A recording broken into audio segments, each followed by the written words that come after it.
हरे कृष्ण. तर सर्व भक्तांचा आजच्या ह्या 108 महत्वपूर्ण श्लोक भगवद्गीतेचे दैनंदिन जीवनामध्ये त्यांचा वापर या शृंखलेमधल्या आजच्या ह्या सत्रामध्ये सर्व भक्तांचं स्वागत आहे. आपण पाहतोय की भगवद्गीतेच्या 8व्या अध्यायात श्रीकृष्ण अर्जुनाला Godwin मृत्यूसमयी yes, भगवंतांचे स्मरण Godwin कसे करावे याविषयी शिकवत आहे. हरे कृष्ण. तर पहिल्या भागात 9व्या श्लोकापासून 13व्या श्लोकापर्यंत भगवंतांनी योग मिश्र भक्तीद्वारे आणि अष्टांग योगाच्या प्रक्रियेद्वारे परमपुरुषाची प्राप्ती कशी होते हे सांगितलं. आणि आता हा जो दुसरा भाग येतोय 14 ते 16 श्लोक, या श्लोकांमध्ये श्रीकृष्ण सिद्ध भक्तीच्या मार्गाचे वर्णन करतात. तर अष्टांग योगाच्या कठीण मार्गाऐवजी प्रेममय भक्तीद्वारे भगवंतांचे स्मरण कसे सहज शक्य होतं हे कृष्ण भगवंत अर्जुनाला आता समजवणार आहेत आणि आपणही त्याद्वारे स्वतः हे समजायचा प्रयत्न करतो. तर आजचा आपला हा जो आहे हा श्लोक 14 नंबरचा 8व्या अध्यायातील आणि आपला हा 59वा महत्वपूर्ण श्लोक आहे. आजच्या श्लोकामध्ये आपण समजणार आहोत की सदैव श्रीकृष्णाचे स्मरण आणि कर्तव्य पालन अर्थात जीवनातील सर्वोच्च साधन. अनन्यचेता सततं यः माम स्मरति नित्यशः तस्य अहं सुलभः पार्थ नित्ययुक्तस्य योगिनः. अनन्यचेता सततं यः मां स्मरति नित्यशः तस्य अहं सुलभ पार्थ नित्ययुक्तस्य योगिनः. हरे कृष्ण. अनन्यचेता सततं यः माम स्मरति नित्यशः तस्य अहं सुलभः पार्थ नित्ययुक्तस्य योगिनः.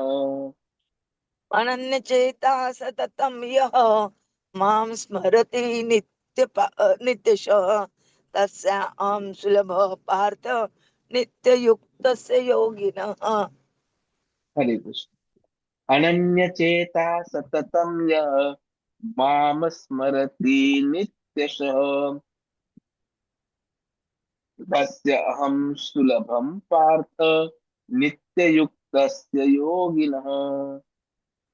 अनन्यचेता सततं यः मां स्मरति नित्यशः तस्य अहं सुलभ पार्थ नित्ययुक्तस्य योगिनः. हरे कृष्ण. नम्रता माताजी.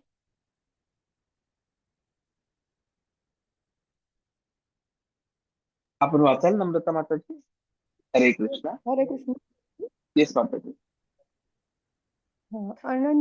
अनन्यचेता सततं य मां स्मरन्ति नित्यशः तस्य अहं सुलभ पार्थ नित्ययुक्तस्य योगिना.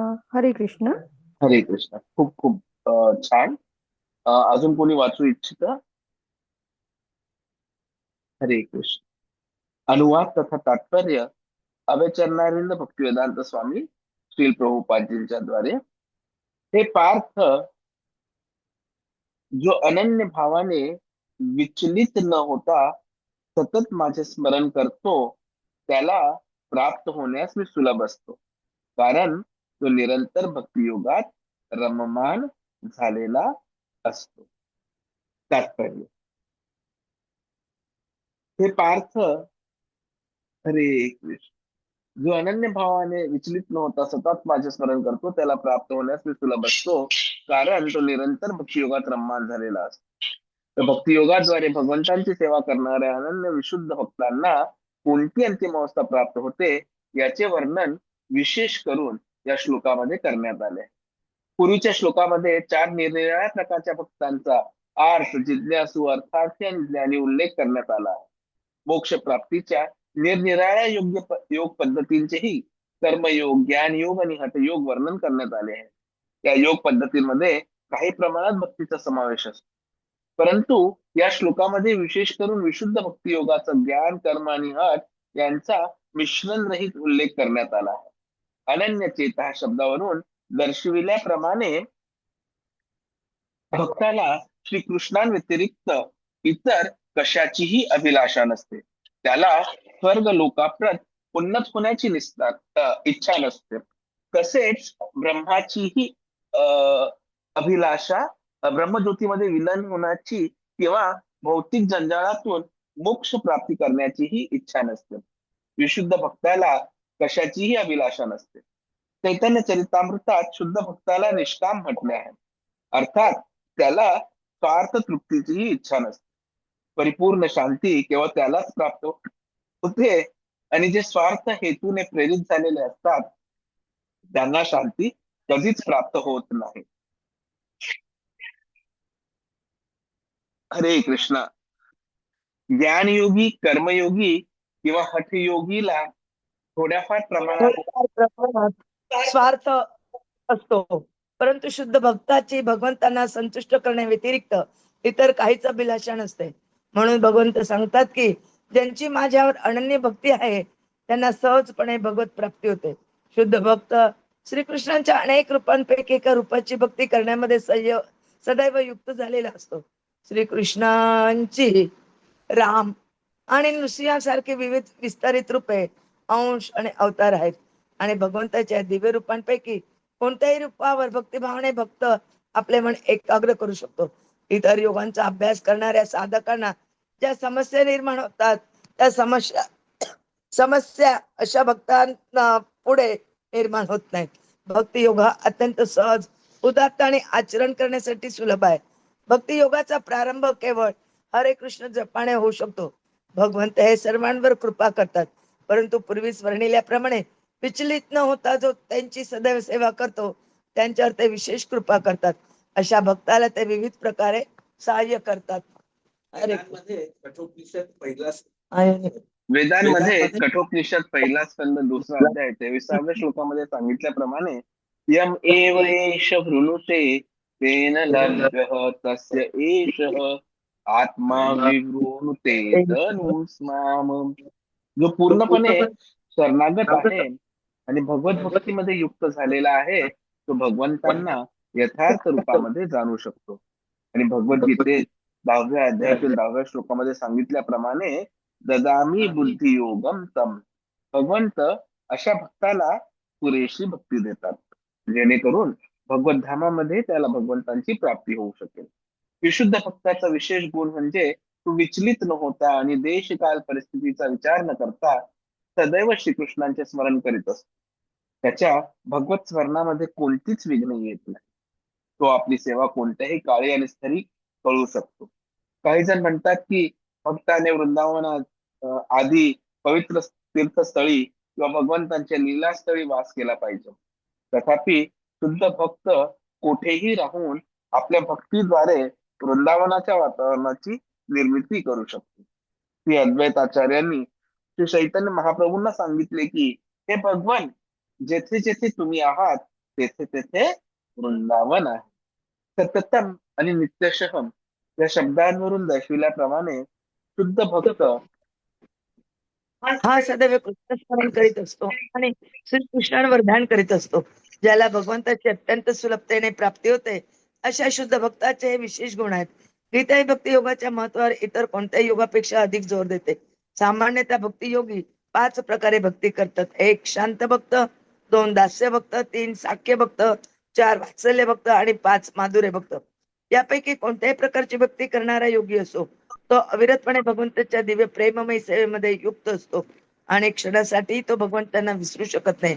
त्यास्तव त्याला सहजपणे भगवंताची प्राप्ती होते. एक शुद्ध भक्त क्षणभरासाठी भगवंतांना विसरू शकत नाही आणि त्याचप्रमाणे भगवंत आपल्या विशुद्ध भक्ताला क्षणभरासाठी विसरू शकत नाहीत. हरे कृष्ण कृष्ण हरे कृष्ण कृष्ण कृष्ण हरे हरे हरे राम राम राम हरे हरे. या महामंत्राच्या कीर्तनाच्या कृष्णभावनामृत पद्धतीचे मोठे वरदानच आहे. ओम अज्ञानतिमिरान्धस्य ज्ञानाञ्जनशलाकया चक्षुरुन्मिलितं येन तस्मै श्रीगुरवे नमः. श्रीचैतन्य मनोभीष्टं स्थापितं येन भूतले स्वयं रूप कदा मह्यं ददाति स्वपदान्तिकं. वन्देऽहं श्रीगुरोः श्रीयुतापदकमलं श्रीगुरून् वैष्णवांश्च श्रीरूपं साग्रजातं सहगण रघुनाथान्वितं तं सजीवं साद्वैतं सावधूतं परिजनसहितं कृष्ण चैतन्य देवं श्री राधा कृष्ण पादान सहगण ललिता श्री विशाखान्वितांश नम ओम विष्णुपादाय कृष्णप्रेष्ठाय भूतले श्रीमते भक्तिवेदांत स्वामी निति नामिने नमस्ते सरस्वती देवे गौरवाणी प्रचारिणे निर्विशेष शून्यवादी पाश्चात्य देश तारिणे नम ओम विष्णुपदाय कृष्णपृष्ठाय भूतले श्रीमते राधानाथ स्वामी निति नामिने वाञ्छाकल्पतरुभ्यश्च कृपा सिन्धुभ्येव च पतितानां पावनेभ्यो वैष्णवेभ्यो नमो नमः। जय श्री कृष्ण चैतन्य प्रभु नित्यानंद श्री अद्वैत गदाधर श्रीवासादि गौर भक्तवृंद हरे कृष्ण कृष्ण कृष्ण हरे हरे हरे राम राम राम हरे हरे हरे कृष्ण कृष्ण कृष्ण कृष्ण हरे हरे हरे राम राम राम राम हरे हरे हरे कृष्ण कृष्ण कृष्ण कृष्ण हरे हरे हरे राम राम राम राम हरे हरे हरे कृष्ण। तर इथे आपण पाहतोय हा जो 8वा अध्याय आहे त्याची रचना परत एकदा समजून घेऊया म्हणजे या श्लोकाचं महत्व अधिक स्पष्ट होईल। पहिल्या 2 श्लोकांमध्ये अर्जुनाचे 6 प्रश्न आले, 3ऱ्या 4थ्या श्लोकामध्ये श्रीकृष्णाचं उत्तर आलं, 5 ते 8 श्लोकामध्ये मृत्यू स्मरई कृष्ण स्मरण कसं आवश्यक आहे ते आपल्याला कळालं। 9 ते 13 या श्लोकामध्ये योग मिश्र भक्तीद्वारे स्मरण करावं हे समजवण्यात आलं। 14-15 मध्ये आता आपण शुद्ध भक्तीद्वारे स्मरण या विषयावर चर्चा करतो। 16 ते 22 या श्लोकांमध्ये भौतिक आणि आध्यात्मिक जगाची तुलना होणार आहे आणि 23 ते 28व्या श्लोकामध्ये भक्ती योग अष्टांग योगापेक्षा श्रेष्ठ व सोपा कसं आहे हे कृष्ण भगवंत समजावतात। सुलभ भगवद्गीतेतील हा एक अद्भुत शब्द आहे। या श्लोकाचं वैशिष्ट्य म्हणजे सुलभ हा शब्द आहे। भगवद्गीतेत श्रीकृष्ण अनेक ठिकाणी सांगतात की त्यांना जाणणे अत्यंत दुर्मिळ आहे। ते म्हणतात की हजारो लोकांमध्ये एखादा सिद्धीचा प्रयत्न करतो आणि त्या सिद्ध्यांमध्येही एखादाच मला तत्वतः जाणतो। हे भगवंत कुठे म्हणतात तर भगवद्गीतेचा 7व्या अध्यायातील हा 3रा श्लोक आहे जो आपण पुढे जाऊन पाहणारच आहोत की कसं खूप खूप कठीण आहे भगवंतांना जाणणे। मनुष्याणाम सहस्रेषु कश्चित अतती सिद्धये यततामपि सिद्धानाम कश्चित मां वेतती तत्व। हं. आणि आणि त्याच्यानंतर परत एकदा तुम्हाला जर आठवत असेल तर त्याच अध्यायामध्ये 19व्या श्लोकामध्ये सुद्धा भगवंत आपल्याला हे समजवतात की बहुनाम जन्मनामन्ते ज्ञानवान मां प्रपद्यते वासुदेव सर्वमिति सहम महात्मा सुदुर्लभ। की अनेक जन्मानंतर जो वासुदेव सर्वमते जाणतो तो महात्मा अत्यंत दुर्लभ। म्हणजेच काय तर कृष्ण प्राप्ती सुदुर्लभ आहे। परंतु आता इथे ते काय म्हणतायत तस्य अहम सुलभ पार्थ, की तस्य अशा भक्तासाठी मी सहज प्राप्त होतो। आणि म्हणूनच याला आहे ना एकदम असं आश्वासक असं विधान मानण्यात आलं। प्रश्न येतो की मग कृष्ण कोणासाठी सहज प्राप्त, तर श्रीकृष्ण 4 शब्द वापरतात बघा। अनन्यचेत म्हणजे मन इतर कोणत्याही विषयाकडे न भटकता कृष्णावर स्थिर असते। सततम नेहमी, 3रा आहे नित्यशः म्हणजे नियमितपणे अखंड, आणि 4था आहे नित्य युक्तस्य सदैव भगवंतांशी जोडलेला। हे सर्व शब्द काय दाखवत आहेत निरंतरता दर्शवत। म्हणजे 4 क्वालिटीज आपल्याला डेव्हलप करायच्या आहेत. पहिलं म्हणजे अनन्यचेत, दुसरं सतत, तिसरं नित्य आणि चौथं नित्ययुक्त. तर मग हे सगळं ऐकल्यावर लगेच प्रश्न पडतो, जर कृष्ण प्राप्तीसाठी इतक्या अखंड स्मरणाची आवश्यकता असेल तर हे सोपे कसे म्हणता येईल? समजा कोणीतरी म्हणालं 10 किलो वजन सहज कमी करायचं असेल तर फक्त 25 दिवस उपवास करा. विचार करा, तांत्रिक दृष्ट्या ते शक्य असलं तरी प्रत्यक्षात बहुतेक लोकांसाठी ते अत्यंत कठीण आहे. त्याचप्रमाणे सतत कृष्णाचे स्मरण करा हे प्रथमदर्शनी खूप कठीण वाटू शकतं, परंतु जेव्हा याची आपल्याला सवय होऊन जाते ना, तर ते काय अत्यंत सुलभ आहे. तर संदर्भ समजला तर अर्थ स्पष्ट होतो. या श्लोकात श्रीकृष्ण कोणाशी तुलना करीत आहेत की ते अष्टांग योगाशी तुलना करीत आहेत. अष्टांग योगामध्ये एकांतवास आहे, ब्रह्मचर्य आहे, इंद्रिय निग्रह आहे, जगत्याग आहे, वयांच्या मध्ये ध्यान आहे, दीर्घकालीन तपस्या, या सगळ्यांची आवश्यकता असते अष्टांग योगामध्ये. 10व्या अध्यायात श्री कृष्ण सांगतात की अनेक जन्मांच्या प्रयत्नानंतर योगी सिद्धी प्राप्त करतात. म्हणजेच काय, तर हा मार्ग अत्यंत कष्टसाध्य. आता अष्टांग योगातील अडचण काय आहे, तर ध्यानाचा विषय काय आहे, नाकाचे टोक, भूमध्य आणि अंतर्मुख एकाग्रता. तर हे विषय मनाला स्वाभाविक आकर्षक वाटतच नाही, कारण की मनाला नवनवीन गोष्टींची भूक असते. त्याला एखाद्या कोरड्या विषयावर जबरदस्तीने स्थिर ठेवणं म्हणजे जणू मानसिक उपवासच. आणि त्यामुळे हा मार्ग काय आहे ना, कठीण वाटतो. आणि जेव्हा याची तुलना आपण भक्ती योगाशी करतो, योग सोपा आहे का? कारण इथे ध्यानाचा विषय कोण आहे, श्रीकृष्ण. सर्व आकर्षयती इति कृष्ण, म्हणजे सर्व आकर्षणाचे केंद्र श्रीकृष्ण, सर्व सौंदर्याचे मूळ श्रीकृष्ण, सर्व प्रेमाचा स्रोत श्रीकृष्ण, अनंत लीलांचे अधिपती श्रीकृष्ण. अशा श्रीकृष्णांवर ध्यान करणं जे मनाला उपाशी ठेवणं नाही, तर त्याला सर्वोच्च आध्यात्मिक अन्न. म्हणजेच काय झालं की मनाला सकारात्मक गुंतवणूक मिळाली. अष्टांग योगात मुख्य भर असतो की हे विचार करू नको, हे सोड, हे टाळ. परंतु भक्तियोग काय म्हणतो, कृष्णाचे नाम घ्या, कृष्णांच्या लीलांचे श्रवण करा, कृष्णांची सेवा करा, कृष्णांचे स्मरण करा. अनेकदा आचार्य निळ्या माकडाचे उदाहरण देतात. जर आपण कोणाला म्हणालो निळ्या माकडाच्या लाल शेपटीसह विचार करू नका, काय बोललो मी, की निळ्या माकडाच्या लाल शेपटीसह विचार करू नको, तर त्याच्या मनात लगेच ती प्रतिमा येते. आता तुमच्या मनात आलं असेल ना, त्या निळ्या रंगाचा माकड आणि लाल शेपटी, तर मनाचा स्वभावच असा आहे. फक्त नको म्हणणे कठीण असते, पण जर त्याला अधिक आकर्षक पर्याय दिला तर ते सहज शक्य होतं.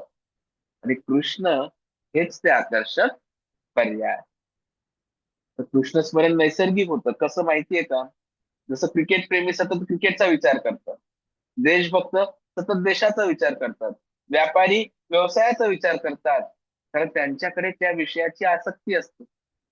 तसेच भक्त जेव्हा कृष्णांवर प्रेम करू लागतो तेव्हा कृष्ण स्मरण नैसर्गिक बनते. आणि म्हणूनच भक्त संघाचं महत्व. भक्ती योगाची सर्वात मोठी ताकद म्हणजे भक्त संघ, साधू संघ.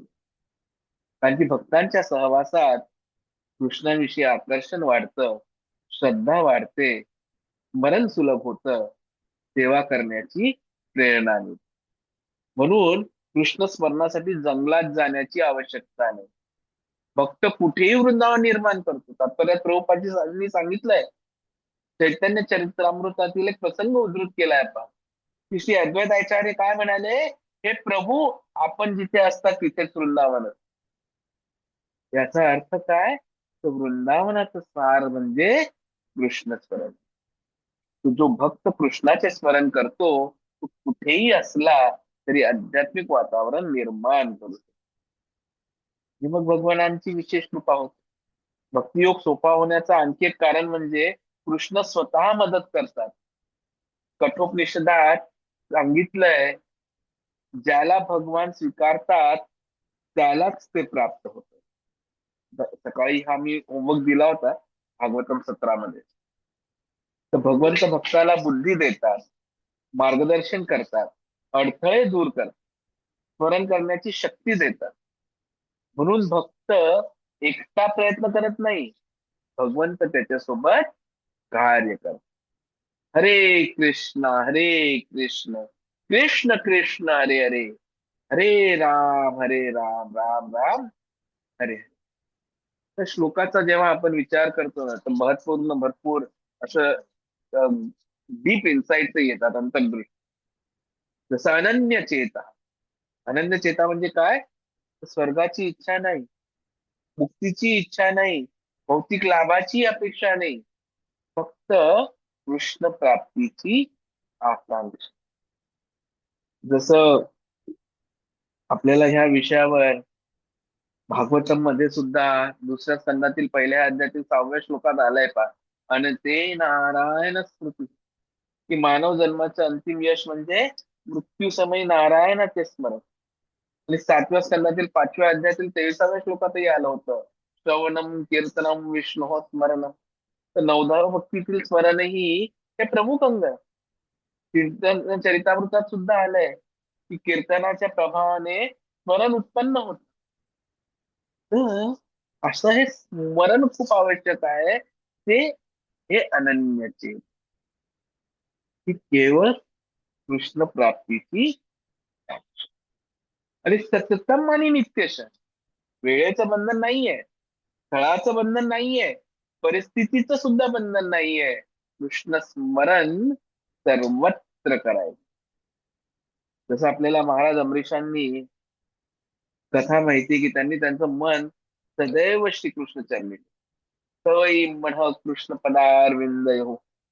जे राजकारभार, कुटुंब, राज्य सर्व करत असताना त्यांचं मन काय होतं? श्रीकृष्णात. प्रल्हाद महाराजांनीही अनेक संकट त्यांना भगवंतांनी दिली, ते भगवंतांना विसरले नाही. यातून कळतं की खरंच पर्यंत परिस्थितीवर अवलंबून नसतं. जेव्हा जेव्हा सर्व आधार संपतो तेव्हा सुद्धा आपल्याला भगवंत आठवायला पाहिजे. जसं द्रौपदी, सर्वांना तिने प्रार्थना केली, कोणी मदत नाही केली, आणि जेव्हा सगळे आधार संपले तेव्हा तिने हाक मारली की हे गोविंद, आणि भगवंत धावून आले. गजेंद्र मोक्षामध्ये आपण पाहतो की जेव्हा तो संकटात सापडला, आधी हजारो वर्ष प्रयत्न केला, मग निष्फळ झाल्यावर भगवंतांचं स्मरण केलं, भगवंत त्वरित त्याच्या मदतीला आले.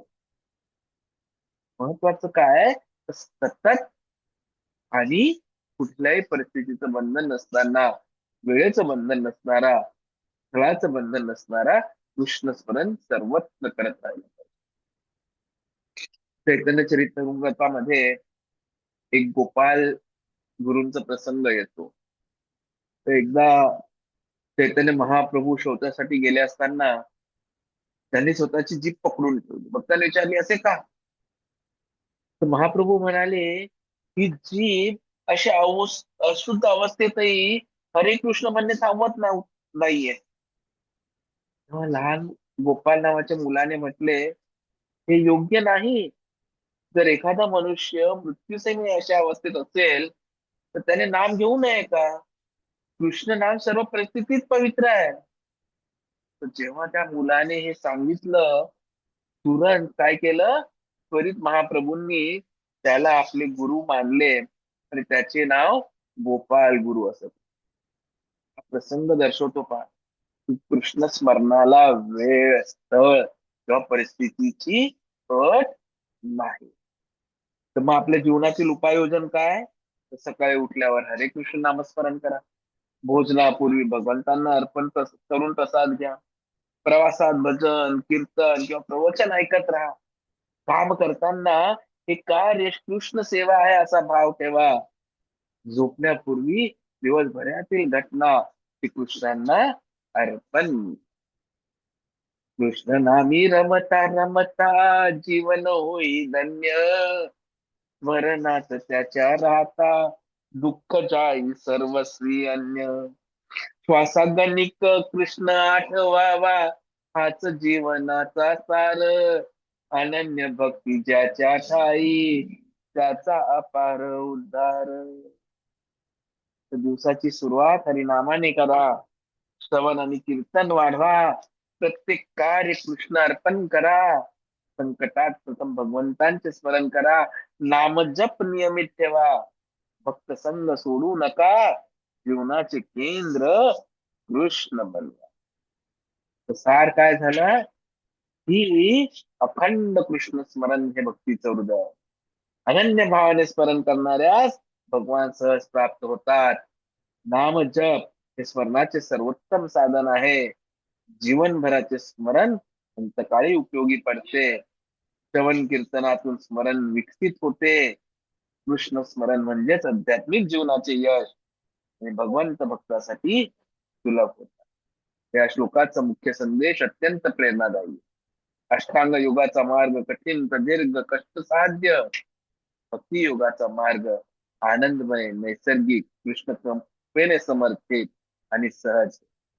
सतत कृष्ण स्मरण ही उच्च अवस्था आहे, परंतु त्या दिशेने जाण्याचा मार्ग अत्यंत सुंदर आहे.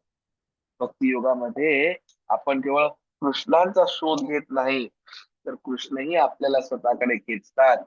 म्हणूनच श्रीकृष्ण म्हणतात, तस्यहं सुलभ पार्थ. अशा भक्तांसाठी मी सहज प्राप्त होतो. हरे कृष्ण. धन्यवाद. तर एक सारांश कविता मी या विषयावर वाचू इच्छितो. अष्टांग योग कठीण वाटे, तपश्चर्येच मार्ग भारी. अनेक जन्मांच्या प्रयत्नांनी मिळे सिद्धी दुर्मिळ चाली. कृष्ण म्हणती प्रेम भक्तीने, माझे स्मरण करणे नित्य. अनन्य भावे जोडला जीव, होई खरे जीवन करे मित पवित्र. साकाग्रावर ध्यान कठीण, मनाला न रुचे तो मार्ग.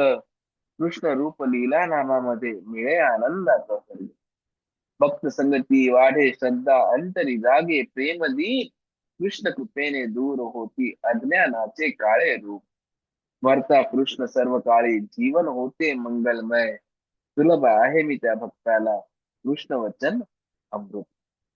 हरे कृष्ण. धन्यवाद तुम्हाला. तर असा हा विषय होता, सोपा सरळ. त्याचा निष्कर्ष हाच निघाला की आपण सदैव काय करायला पाहिजे, सतत नेहमीसाठी.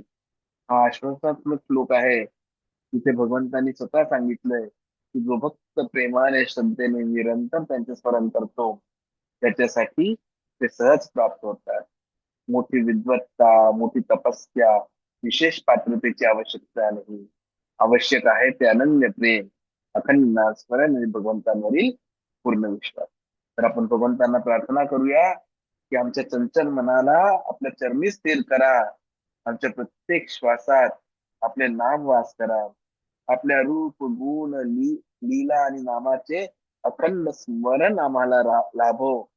अंतकाळी आपल्या चरणांचे स्मरण व्हावे, हीच प्रार्थना. हरे कृष्ण कृष्ण कृष्ण हरे हरे, हरे राम राम राम हरे हरे. बघू. अभय चरणानंद भक्तिवेदांत स्वामी श्रील प्रभुपाद की जय. गौर प्रेमानंदे. हरि हरि.